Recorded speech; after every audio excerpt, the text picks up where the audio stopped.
Vietnam gagal total di Olimpiade Paris sebab mereka tidak mampu mencetak satupun medali. Ini menunjukkan jika level mereka hanya kuat di SEA Games saja. Sebab ketika memasuki ranah Olimpiade terbukti Vietnam tidak bisa berbicara banyak.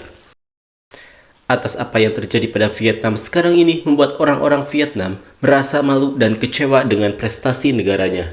Seperti inilah komentar orang Vietnam usai Vietnam gagal total di Olimpiade Paris. Berpergian ke Prancis dan rasakan pengalamannya. Jalan-jalan, ambil beberapa foto di menara miring, lalu kembali lagi dan sukses. Pergi saja demi bergerak, itu saja. Olimpiade itu tidak penting, kita hanya fokus pada SEA Games. Ada banyak turnamen di SEA Games di wilayah ASEAN dan non-olahraga.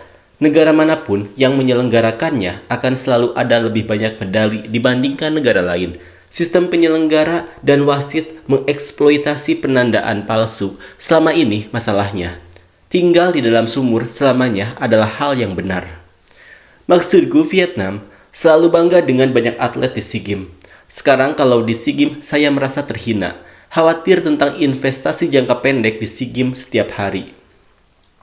Sukses di SEA Games, tapi ke Olimpiade susah banget. Buktikan kalau itu benar. Apa gunanya malu? Menang melawan pemain regional tetaplah sebuah kemenangan. Mereka juga menghabiskan banyak uang untuk olahraga Vietnam yang kuat. Sekalipun mereka bisa menang di kawasan, mereka tidak akan mampu bersaing di benua dan dunia. Olahraga-olahraga tersebut jarang terjadi. Vietnam kalah dalam hal ini di kawasan ini, namun tidak ada hal lain yang kalah dari Vietnam dalam hal tingkat pendidikan yang lebih tinggi.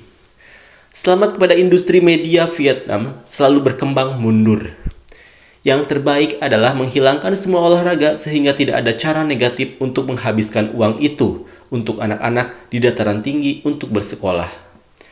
Ketika olahraga Vietnam tidak lagi memotong gaji dan bonus pemain, mari kita bermimpi. Tidak apa-apa, kami akan melakukannya lagi di SEA Games, tetap akan menjadi yang terbaik di seluruh grup. Nunggu 4 tahun banyak duitnya, tapi secara umum itu semua salah bos. Mereka gak punya pandangan jauh ke depan sama sekali. Saya bilang, seluruh tim terbaik di SEA Games, tapi malah terbaik kedua. Tapi ketika itu datang ke Olimpiade, lalu semuanya kalah. Menyedihkan bagi seluruh industri olahraga Vietnam. Kembali ke kompetisi SEA Games, ia menduduki peringkat pertama di seluruh grup. Kalau bermain di SEA Games, baru bisa menunjukkan kelasnya. Sudah cukup, naik ke pesawat untuk kembali ke Vietnam. Kita harus mengganti semua pemain yang melakukan hal tersebut di olahraga Vietnam, maka kita akan menjadi lebih baik di masa depan. Tapi jika orang-orang ini bagus, maka mereka juga akan bagus. Vietnam miskin dan terbelakang, dan layanannya masih diblokir. Jadi, kegagalan itu benar. Tapi saya bertanya-tanya mengapa 2 juta orang Vietnam dan Amerika yang dilatih oleh Amerika Serikat tidak dicegat.